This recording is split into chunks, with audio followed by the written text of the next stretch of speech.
Greetings, my name is John Pratt for History in the 812, coming to you from Culp's Hill, Gettysburg, Pennsylvania, site of the Gettysburg battlefield, July 1st, 2nd, 3rd, 1863.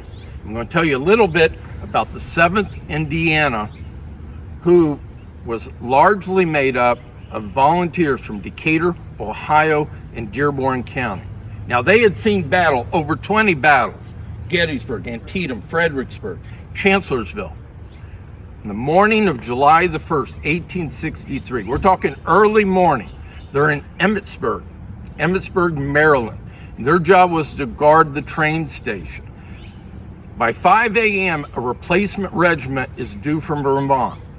6 o'clock, 7 o'clock, 8 o'clock, 9 o'clock, 10 o'clock, no replacement. They're hearing the guns blaring about 13 miles away. They knew they had to go. So Lieutenant Colonel Ira Grover from Greensburg says, let's go. And they do double time, and they get there by the evening of July the 1st, just in time to provide backup for the Iron Brigade, which had seen over 60% casualties. Now, why Culp's Hill? Culp's Hill was important because this is where our supply line came from. And if Culp's Hill, which is our right flank, if Culp's Hill fails, the Confederates have a wide open route to Washington as well as Baltimore. So on the evening of July the 1st, they supply the much needed backup for the Iron Brigade, or Culp's Hill could have failed.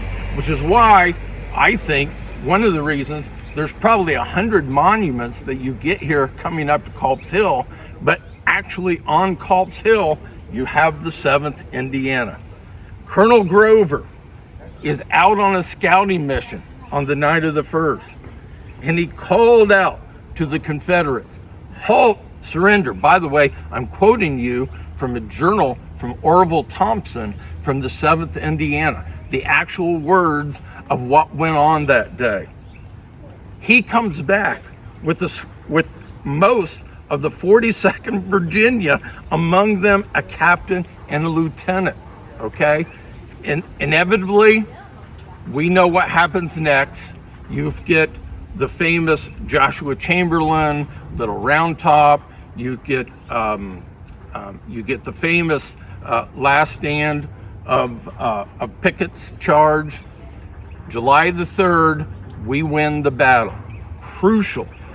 And this is what General Hoffman said, an old brigade commander, said, the 7th Indiana thus saved the Union Army from entire defeat at Gettysburg. And in recognition of this and other important service, Colonel Grover was brevetted Brigadier General. Now, that's not the end of the story. The guy who was in charge of the train station for the Union was so mad, he put court-martial charges on Colonel Grover, okay? Of course, the court-martial happened. Colonel Grover is found innocent, and the Union wins the war. Of course, Colonel Grover, General Grover. One of the saddest things about Colonel Grover, he's wounded twice at Port Republic and at Gettysburg. He is captured at the Wilderness and is released on a prisoner exchange. But the wounds, they said, inevitably caused his early death. He died at the age of 43 in 1876.